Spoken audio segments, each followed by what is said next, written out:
ready in 3. What's up? We are back. We are live. College football season is in full swing. It's a crosstown rivalry edition of the regular guys. Buckle up.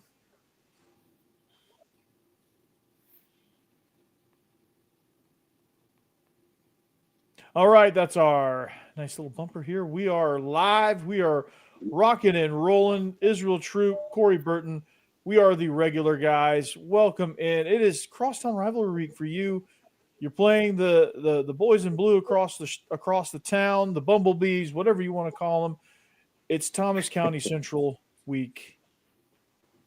Y'all been, dude? You've been breaking scoreboards over there. What's going on? Yeah, we're doing pretty good. We're doing pretty good. You can see I'm repping the city. It's the good old Bulldogs versus the Yellow Jackets this week. You know, it's very similar to the Georgia Tech rivalry. We're literally 5 minutes away from one another, and we got to go to their place. So it's going to be a great atmosphere. Nothing beats, football like a good old rivalry week. So it should be a good night. What's the crowds like over there at Thomas County Central? Like when y'all go over there, this is your first time going over there, right? This is my first time going over there, and it gets loud. I've been a part of, Colquitt versus Lowndes, Valdosta. I've been a part of the Lowndes versus Valdosta. I was a part of Thomasville last year at our house. So this will be the first time that I'm going over there. So it's going to be interesting to see. They're loud. They have a great fan base, and they hate us this week. So it's nothing short. Going to be a great game between the two schools.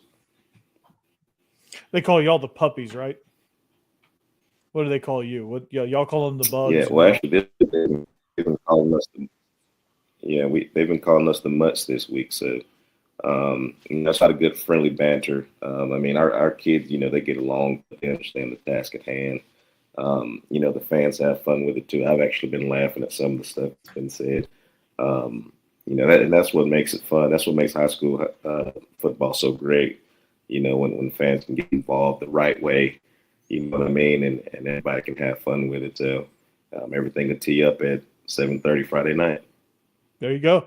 If you're in Thomasville or if you're near Thomasville and you want to go see a great football game, go see the Bulldogs taking on the Yellow Jackets. You know what side I'm on in that regard. Troop Star, I'm hoping you throw up some points there again this week, which you've given me no reason to doubt that you won't. But like, what's been the biggest thing? I mean, without giving away too much, like, what's been the biggest thing? What has clicked for you? The biggest thing is execution. I think our kids' second year in the system. I think just the execution factor right now has been really, really good for us. A lot of unselfish play. If you follow me on Instagram, I posted a picture of the day of it was my Jabari, number 13. It was his first touchdown. And you can see the excitement from everybody that was involved in the touchdown. And I think that's the biggest thing so far. Not that we didn't have that last year. But this group was more talented. But, they had a lot of growing up to do, and I think you're starting to see them grow up a little bit more. And I think that's the biggest key so far. Absolutely. What's any surprises down there in Georgia, like high school football-wise, or in your region, or not region, but like in your classification, or, any surprises you notice with teams you're like, whoa, they used to suck and they don't suck anymore? No, not really. A lot of the good thing about high school football is, it comes in spurts every once in a while. Sometimes you have a great class to come through, and then you hit that one year where it's like, oh boy, what is going on? And then the very next year, they're back on track. So, it just comes in waves, just depending on, development of your middle school program. A lot of young guys that need to step up and play. So, each year, I wouldn't say it would be a down year, but it's just, you start to see a bunch of guys you didn't see last year starting to play, and they kind of jump off the page to you. Yeah, that's a big thing, man, and it's good to just kind of see competitive football wherever you go. So, speaking of competitive football, I know you watched the Georgia game. What are your thoughts, Gunnar Stockton? He's running the ball. They're running zone read. I love it. Like they're doing some read option stuff. They're letting him carry the rock. Designed, just like I hope they would in the bowl game, but maybe they were caught off guard a little bit. But I love it, man. Like, and people are gonna say, "Oh, Gunnar Stockton's not the option." They whatever. Like, I don't see how you could watch that game and I love Ryan Puglisi. I think he's a great quarterback. I don't see how you watch that game and go not believe in Gunnar Stockton, right? Like, oh yeah, he seems to have control of control and command of the offense right now. The fact that they put it in his hands to run the football shows a lot of trust between himself, Coach Smart, and Coach Bobo. I love the play selection. I love the fact that we can just hand the ball off to the running back, which I've been waiting for since last year. You know what I mean? So, getting his feet wet with running the football. There's something about a defense having to account for all 11 people on the field. When you just have a pocket passer, that really does you no good. That guy's not a threat to run the football. So teams can do a lot of things to you. Case in point, Texas and Ohio State. But when you got a guy that's active in the running game, that can do the option stuff, I love the option stuff that they do with him. They trust him to make those reads and do those things. I mean, yes, we're playing Marshall, and that's no knock to Marshall. But to show that they have that trust in this early, says a lot. Yeah, he did. He was great, man. And people are going to look to the fact that we went into that mid-game lull that Georgia typically goes into against these type of opponents. They just got bored. Like, does that like when you were playing and y'all were playing like an MTSU or an Austin P or whoever y'all played, that was like a cupcake. Did y'all? I mean, it's hard to stay up, right? Like, you're going to get bored. Yeah, a little bit. And it's a respect factor between teams. You know what I mean? I'm pretty sure Coach Smart has a lot of respect for Marshall. And that's for anybody. You don't want to just run the score just because you can. And like I was just listening to his press conference, I think it was yesterday. You got a lot of developmental guys in too. You know what I mean? When you get up like that, you're taking the starters out, getting those younger guys, those more inexperienced guys in to get them some reps as well, simply because you never know when you might need them. He's the best at that. Yeah, and the crowd and they obviously did not like that because half of them left, and he was not very happy about that. But that's one thing as a head coach, and that one thing that I admire. And another thing is why we're getting so many people drafted is because Kirby Smart literally plays those guys early and often to go ahead and get them ready for the spotlight. Whenever we get to the SEC, and that guy needs to step up and make a play. Yeah. And then they're not just learning the position. They're not just learning the speed of the game. They're actually in tune. And I like that. And, if we never cover another spread again, but we keep getting guys drafted in the NFL, we were never in danger of losing that game, which it just baffles me that they're like, oh, God, Gunnar Stockton, he sucks. He's not great. He's going to get eaten alive against Tennessee in 2 weeks. And, man, they're wrong. That defense was nasty. Even the reserves were nasty. I mean, they gave up a touchdown late, but who cares, man? That's a learning experience for them. But I don't really know. I never know like what Georgia fans are looking for. All right, you want to see this? I don't know. I don't know what y'all looking for. Touchdown on every drive is what they're looking for. Explosive offense, this, that, and the third. I'm like, what exactly is an explosive offense? To me, as an offensive coordinator, an explosive offense is scoring points and when you can. Sometimes, hey, guess what? That other team plays defense too. You know what I mean? It's not like we're just throwing the ball around, just throw the ball around. Like there's a method and there's a system that every team has. You have to establish control. Even teams that score a bunch of points, they have a system that they use, and they don't go outside of that system. Mm-hmm. So I don't understand. And at some point, you have to control the clock too, right? Yeah, like all right, let's say we score a bunch of points, and all right, we lose Gunnar, we lose Bobo up front, we lose 2 other linemen, we lose Branch, we lose a bunch of guys.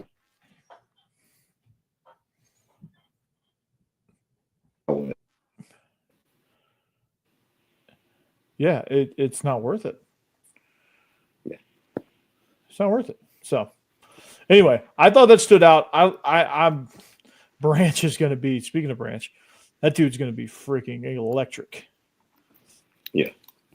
Taking that screen pass. Ball and he owned, minus negative yards and took it a very, very long way for a touchdown. It's pretty impressive. Give the ball to him a lot, early and often. Yeah, you're going to have that boundary tunnel screen where you pull the tackle to kick the corner.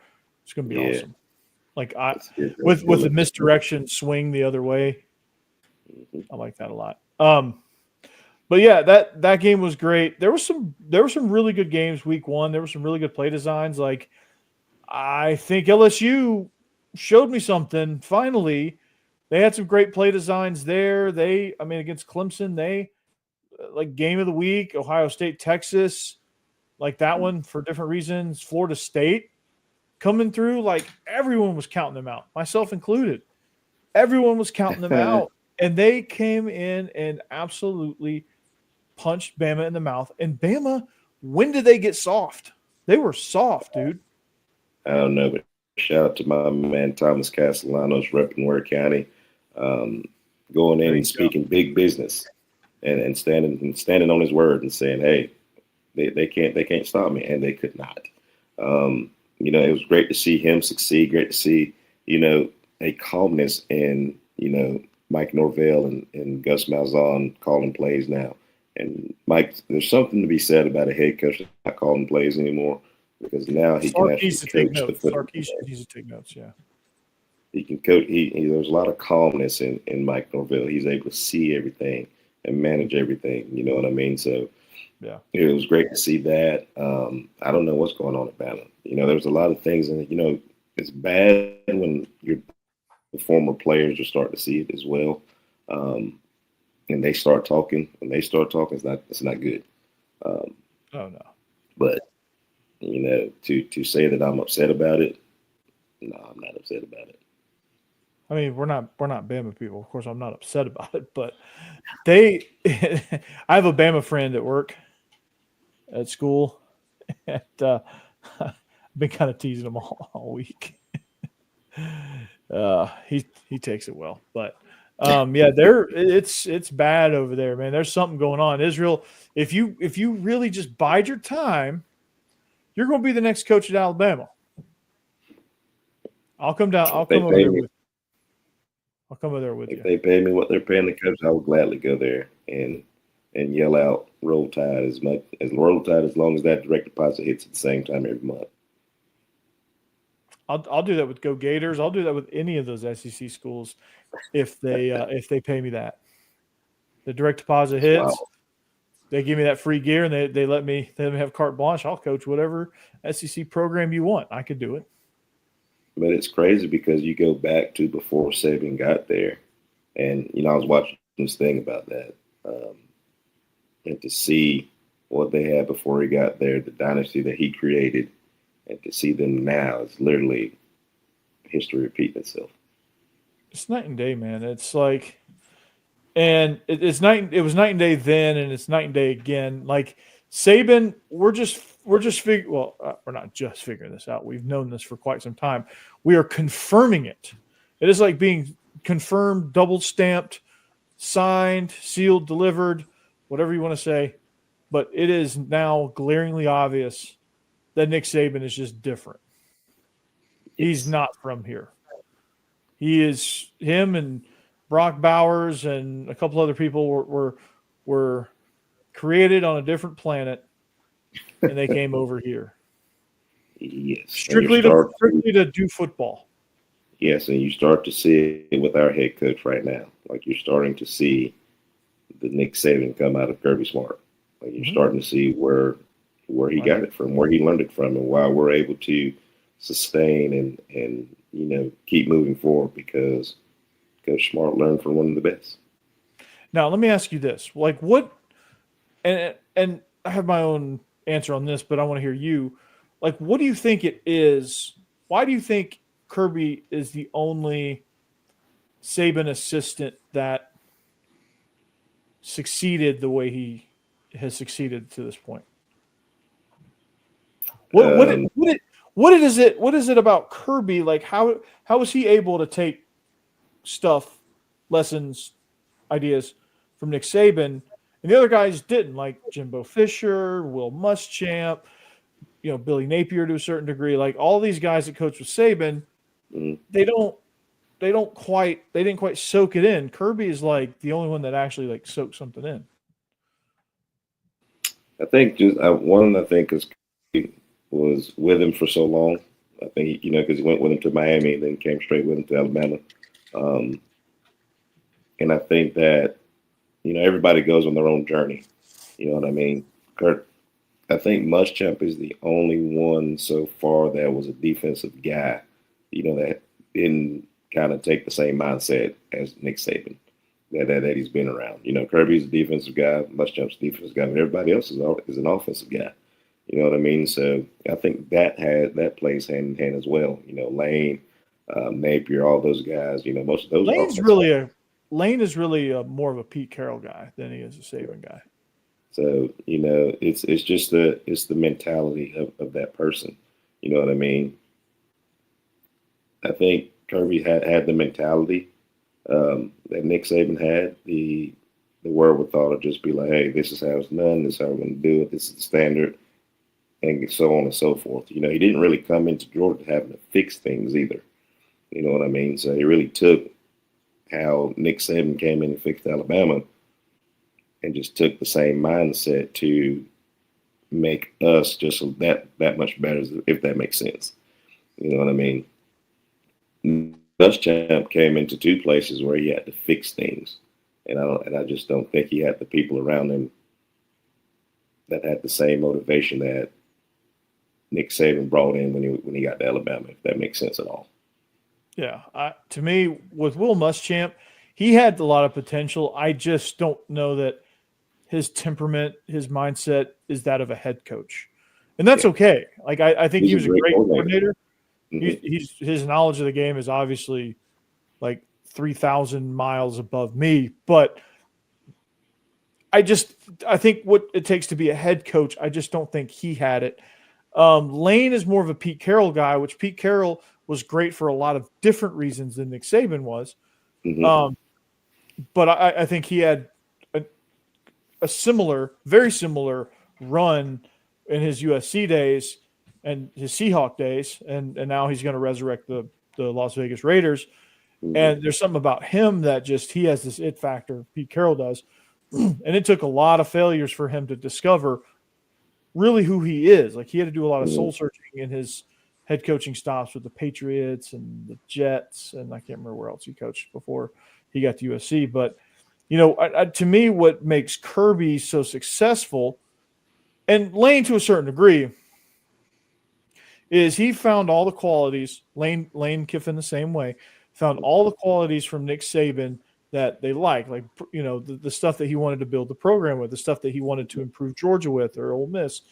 And he took those qualities, but he didn't I think the problem with a lot of guys is they take those qualities and they try to apply them the way Nick Saban applies them.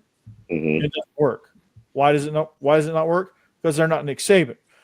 So I think Kirby was like, hey, I'm going to instill these principles, but I'm Kirby and I'm going to be Kirby. Mm-hmm. And I think guys buy into that, right? He's 100% genuine. What you see is what you get. He's honest. He's charismatic. He's all of these things, but it's him and he's not fake. Same with Lane Kiffin. Love him or hate him, he's one of the realest people out there. Yeah. Whether you like him or not. And those are the guys that usually do well. Like Brent Key is 100% himself. That's why he's doing well at Georgia Tech. Plus he's great at what he does. And man of not many facial expressions. Yeah. And Clark Lee, I think, has done we're getting away from Saban disciples here, but Clark Lee at Vanderbilt, I think, has really found his way. But he's had to do some soul searching there, and he's more genuine now. I think he was reserved because he thought he had to be because he was at Vanderbilt. But he's starting to kind of figure out, maybe I don't need to be so reserved. Maybe I just need to be myself. And he just came out of his shell and had a great year last year and is on poised for another great run. Like all these great coaches, aren't who aren't trying to be something else are doing really well. Mm-hmm. And, they're finding their niche somewhere. And I'm curious to see how Brent Venables is going to do because, he was struggling at Oklahoma. But, I don't know how far away from the question I've actually gotten. But Kirby is very genuine in himself. And I just think that's what really makes somebody, a great coach. But circling all the way back somehow on this long and winding road, Getting there.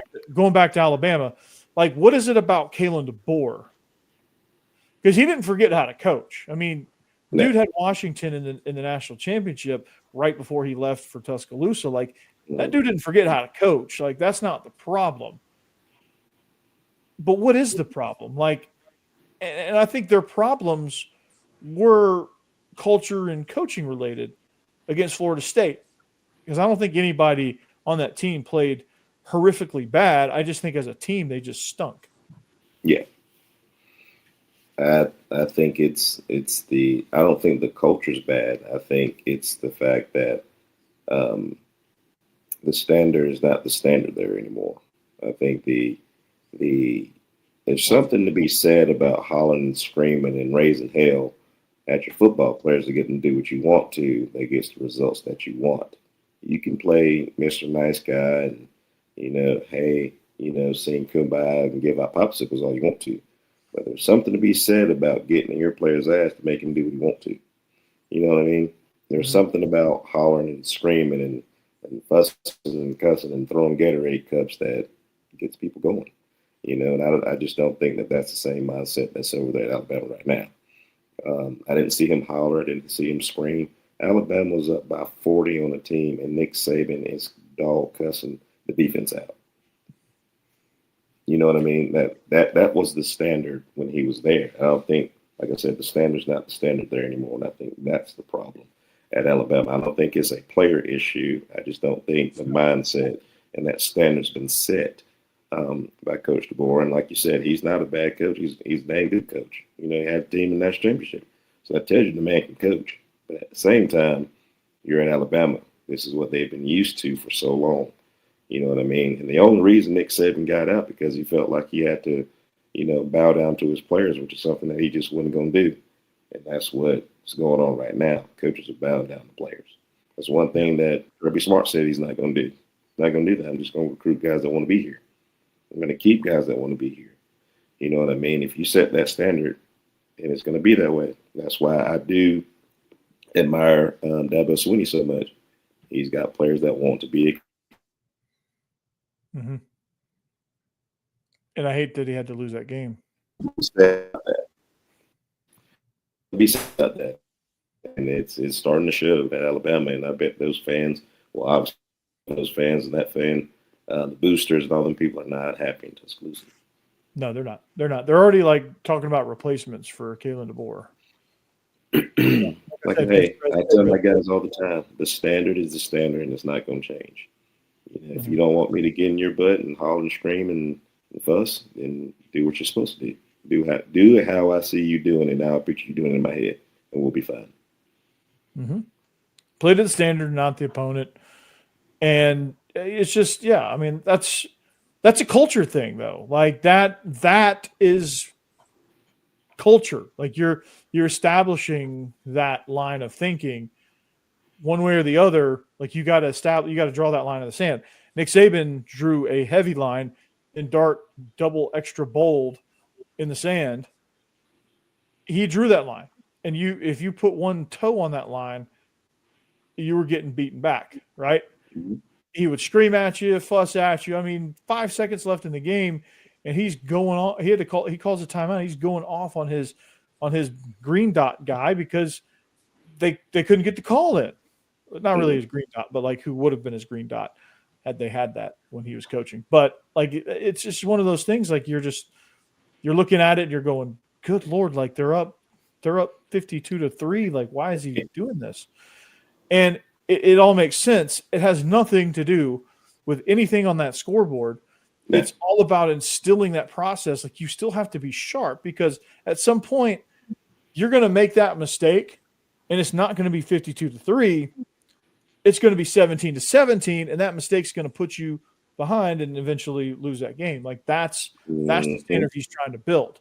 It has nothing to do, like, sure, like he doesn't care about that. He wants you to play the way you're going to play for the entire ball game, because he's going to have to rely on you at some point. If you can't get it right, like he can't trust you. And and you hit the nail on the head there. That is exactly it. And you can tell that mindset is not at Alabama right now.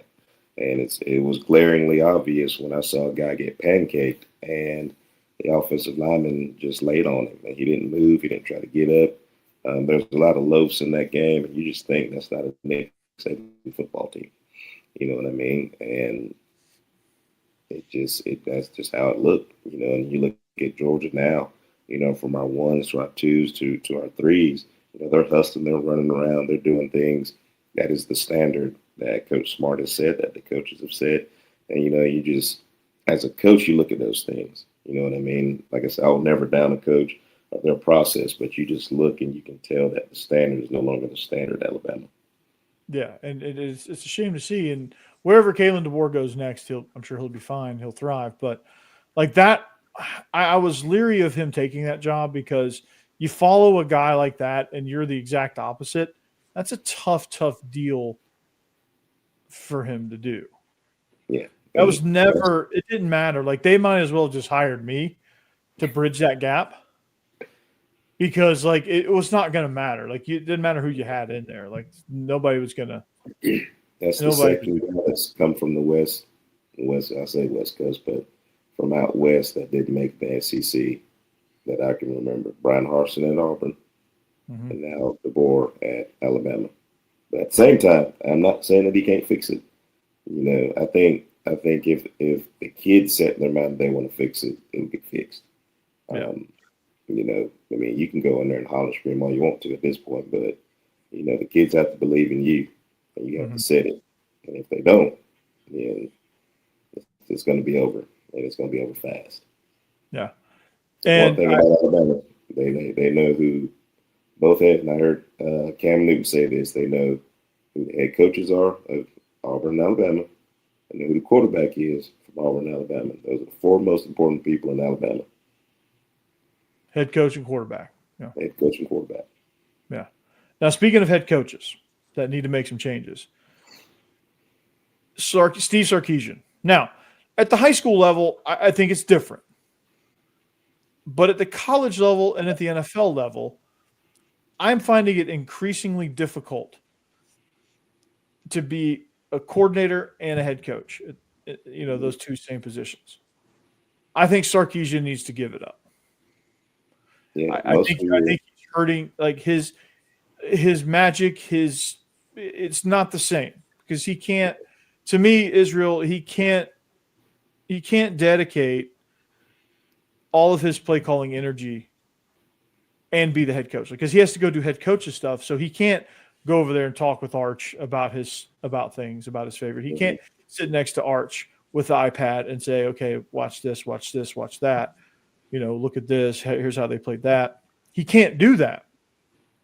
And he's in big games as a head coach. Like, it gets tighter, and you can't call plays that way. You can't be an effective play caller and have to manage a game like that.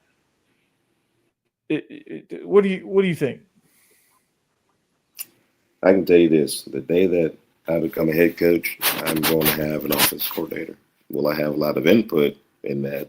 You dang right I will. Sure, yeah. As far as calling the plays on Friday nights, no, I'm not doing that. I got too much to worry about. I got to make sure I got to let them on the field with special teams. I got to make sure during timeouts the water gets over there. I got to check and see if Ray over here is okay, because he just got knocked upside the head. There's a lot of things that's got to go on as a head coach that you have to do, and then have to worry about calling plays. Damn, Ray. You know, Ryan Day's giving up play calling duties. You know, a lot of the play calling head coaches have now given up those duties. You know, like in case in point, you start the biggest thing you see on Saturday, that I saw on Saturday, is how much fun Mike Norvell was having playing Alabama, because he didn't have to worry about calling plays. And that also goes with hiring somebody that you trust to run, your offense if you're an offensive minded guy or if you're a defensive minded guy.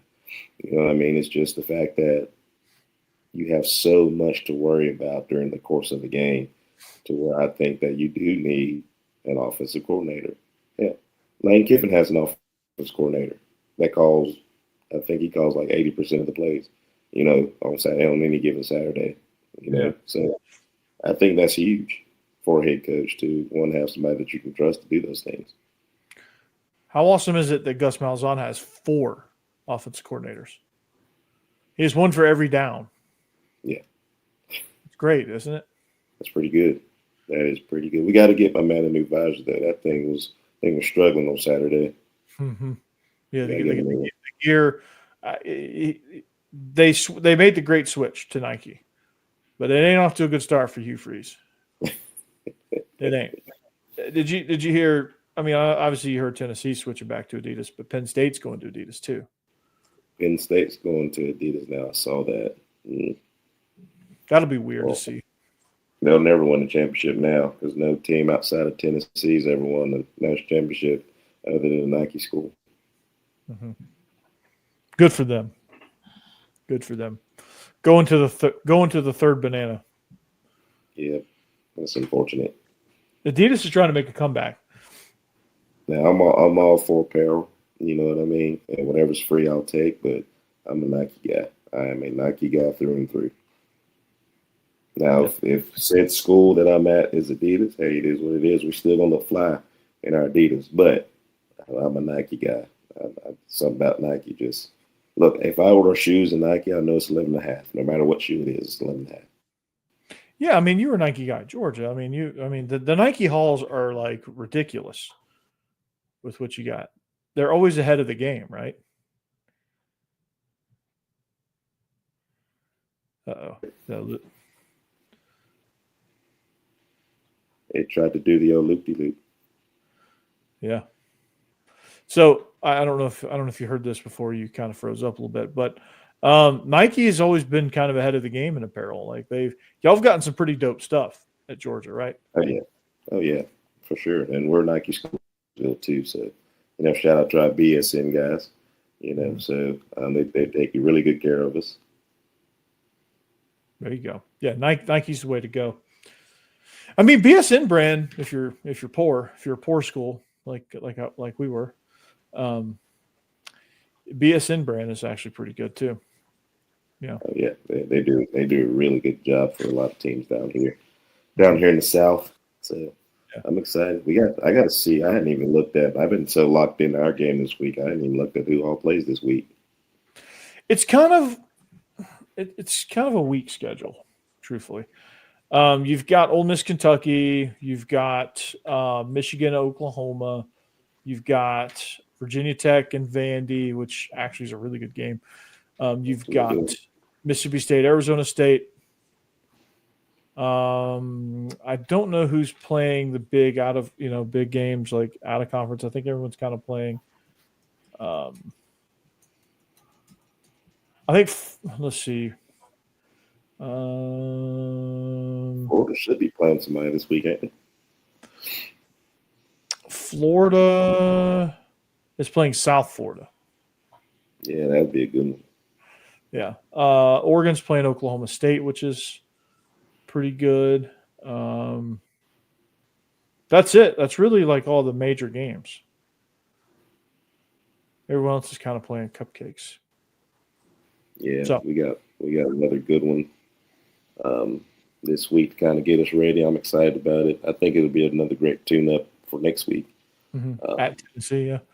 Now, Austin P, man, they went down to Murfreesboro and beat the piss out of the Blue Raiders. Look, I'm telling you now, it's not.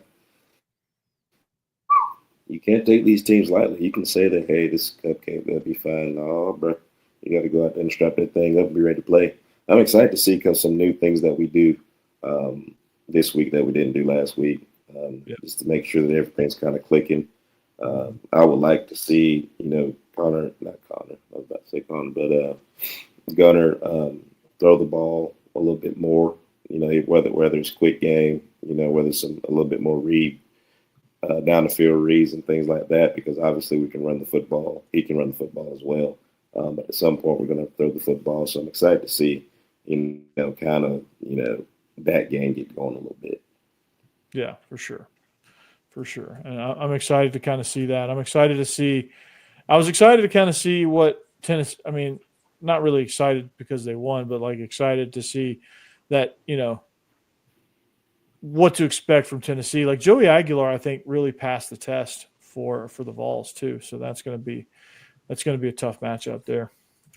Oh yeah, and it was good to see Syracuse come back in that game, because at first I thought Tennessee was going to run away with it, but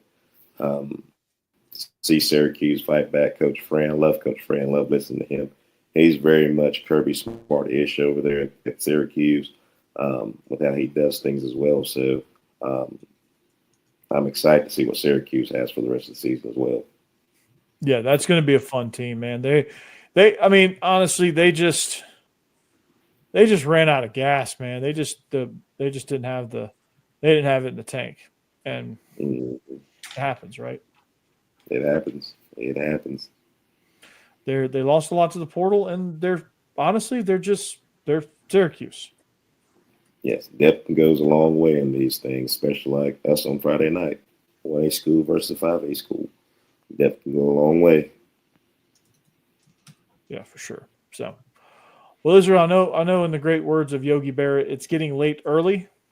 Mm-hmm. So we're gonna wrap this thing up. You got to be up in like 10 minutes anyway, so take you a quick nap and then wake up for morning practice. But this has been another edition of the Regular Guys. There's going to be some great games on this weekend, but if you're in the Thomasville area, make sure you head over there, see the Bulldogs, hopefully lay the smack down and swat the Yellow Jackets. That's it. Make sure you get on over there, and make sure you subscribe to this. SEC After Dark is coming on later on this week, later on today actually, and we will we'll talk at you later, man. And enjoy your college football Saturday. Enjoy your high school football Saturday if you're into that. If you're a coach, make sure you coach hard, coach well, and do the right thing. Motivate your team, and let's get it on. Let's get rocking, man. Week 2 of college, week 3 of high school. Here we go, man. We're on a roll. That's it. Good luck to everybody this weekend, and good luck to the Dogs Friday and Saturday. Yeah, go Dogs! Friday, yeah, more than one night. So that's right. For Israel Troupe, I'm Corey Burton. We'll catch you back here next time. It's the Regular Guys.